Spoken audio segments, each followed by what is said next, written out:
Welcome to my apiary.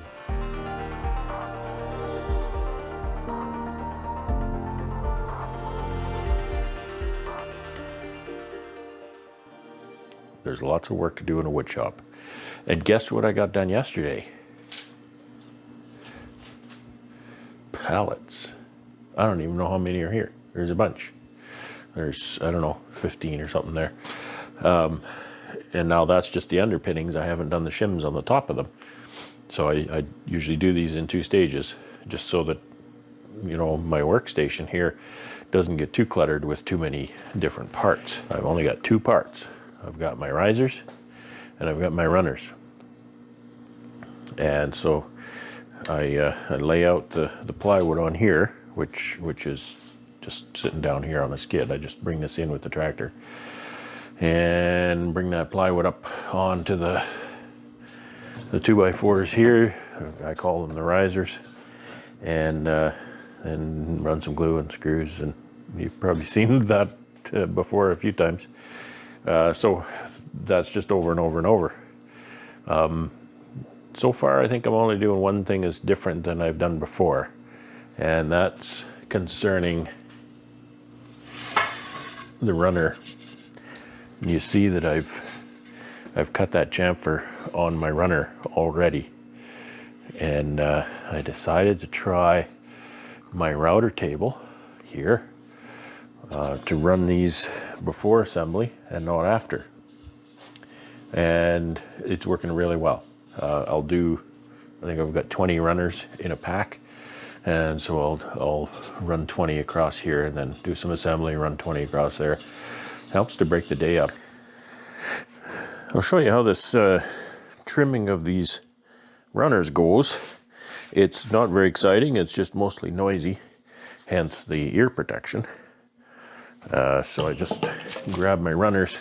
What I'm looking for here is I need to determine what is up and what is down, and on a runner, what's up is what is down. So what I mean is the part that I put up is actually going to sit on the ground. So I actually want that to look a little nicer. I want it to be nicer, but so what I want to do is I want to put the good side toward the table and toward the fence. And looking at this, I've decided, because of this little knot here,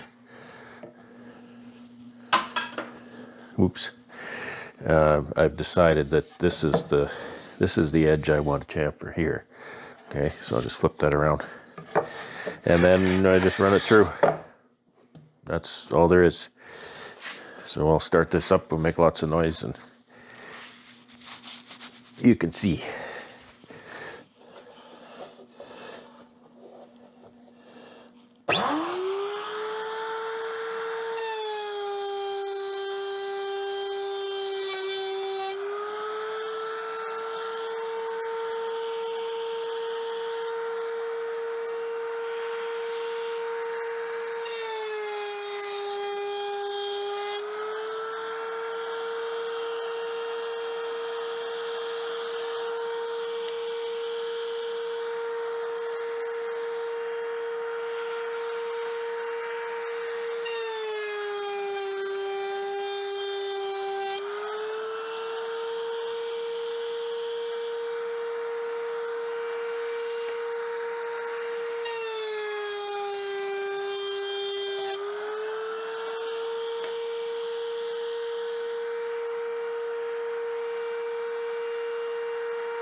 You may have noticed the lumber doesn't really ride on the fence. The lumber rides on this bearing here. And the fence is just kind of a guide. It makes the job a little faster. If you're doing the bearing, you don't really need the fence, but to start that right on the end without the fence is tricky. Typically, if you're going to do that with no fence, you'll have what's called a starting pin, and just a little pin there, and you can then ease the workpiece into there.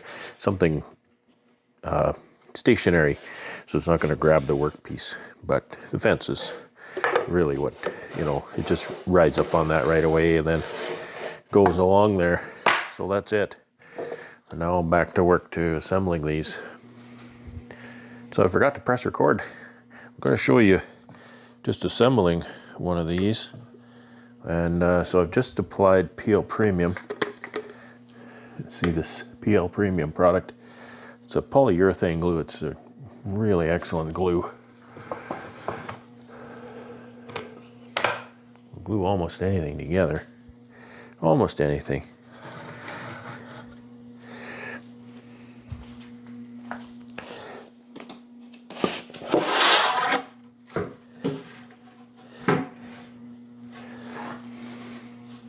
So my workpiece, or my plywood here, I'm looking at two things. So you've got a factory edge there, which is a little bit nasty. The other edge that I've cut is much nicer. Plus, this plywood, it's pretty damn nice, but it's got some kind of knot holes on one side. The other side is extremely nice. This plywood is actually more what you'd make kitchen cabinets out of than beekeeping equipment. So I'm putting the factory edge, which is nasty, at the front, and I'm determining that that's the front now, and because that's going to be trimmed at the end. Now, being that that's the front, this is the back, and in the back, I flush the runners, or the risers, to this side, because this won't be trimmed again. It's going to be like that forever. Okay. And then flush it to the side. So that riser.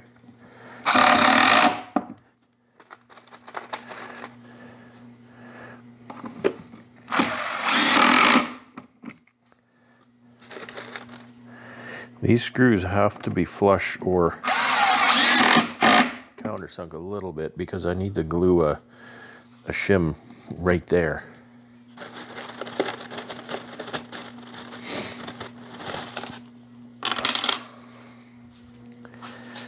I want to do the center one last.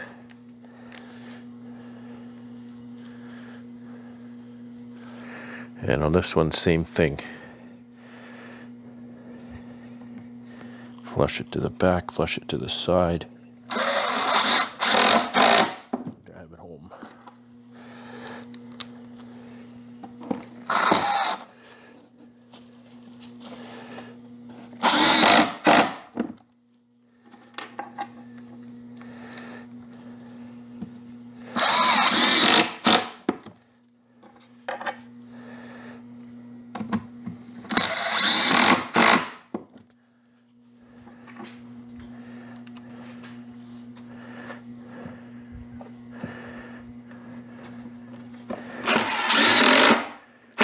And the center is loosely in the center by, I don't know, 1/8 of an inch or so. It doesn't have to be exact. This is one case when good enough is good enough.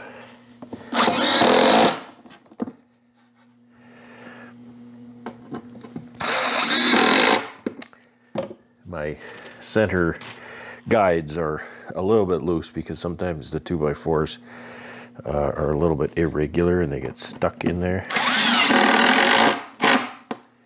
Okay, and you may notice that my 2x4s that I use for the jig are just risers. So when I get to the end, I'm going to have to do the last one kind of by feel. Okay, so this is where the runners go. And I had this little marking jig for marking my lines here, but I stepped that up a little bit this year. And I got some scrap wood. However, my scrap wood's not 33.5 inches long, so I can still only mark 2 risers with that at a time. And if I get it the wrong way up, I've written there that I'll see. Put it the other way up. And the reason I want to mark those is so that I have a guide for where to put this glue. It's hard to get the whole thing in the shot. So just a little bit of glue here, not lots. Squeeze out, you want a little bit of squeeze out so you know you have enough, but in the end, squeeze out doesn't hold anything together.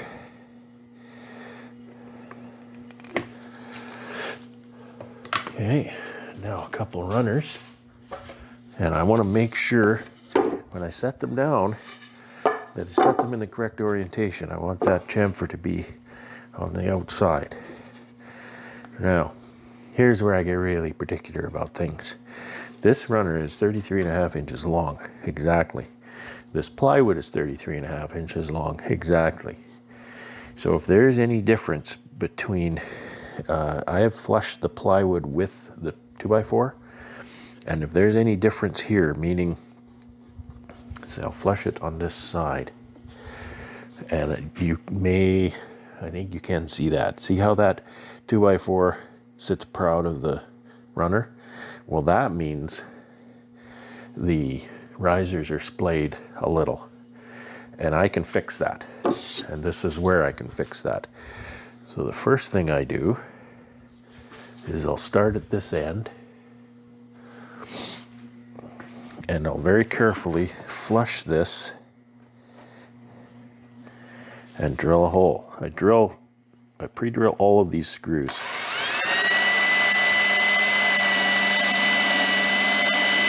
Okay, so I drill a hole, and then I put that screw in, because that is exactly where I want that runner. Okay, now it's in. Get some screws over on this side. And now, with this side, so I've got that clamp sitting there. I'll squeeze this. I would squeeze between the two outsides, but my clamp isn't that long. I have a clamp that's long enough, but it's super duper long and it's really hard to handle. So I'll just do this. Stresses that center one a little bit, but it doesn't matter. It'll be fine. And then I'll come in here and carefully drill this screw hole. I'm not going to drill a screw. Drill a screw hole. I'll put that one. Now that spacing is now correct. So I'll drill that one. Center two. And the last one on this end. And then I'll drive the rest of the screws.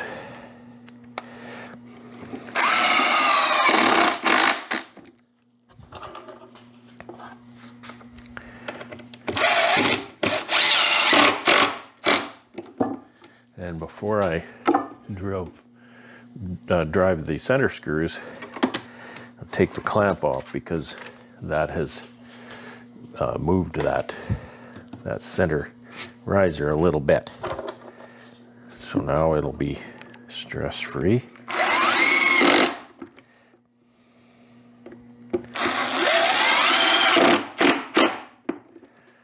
And that's it.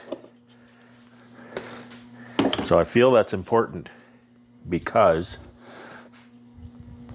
if they're splayed out like this, if the risers are splayed out or even in, that can mean that the plywood is not flat.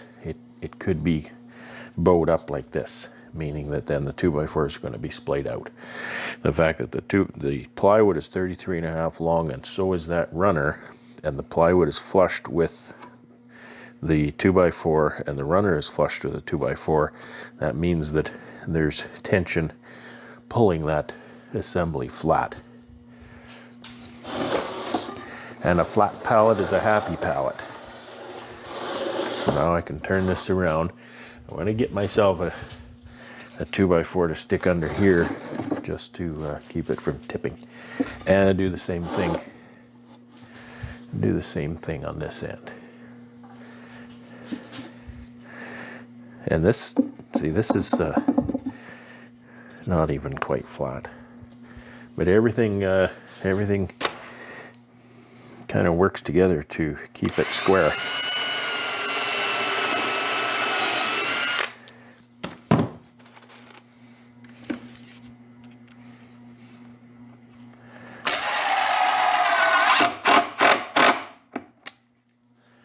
When I drive that in at angle, it tends to push this that way. So I have to be careful of that because I want it to be flush when all is said and done. And this one also needs to be pulled in a little bit.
And that is the underpinnings of one pallet. We'll come back another day and do the top. And by the way, that can make a two-way pallet or a three-way pallet. So I don't have to decide at this time. I just need to make 160 of these, and then I can change them as I go.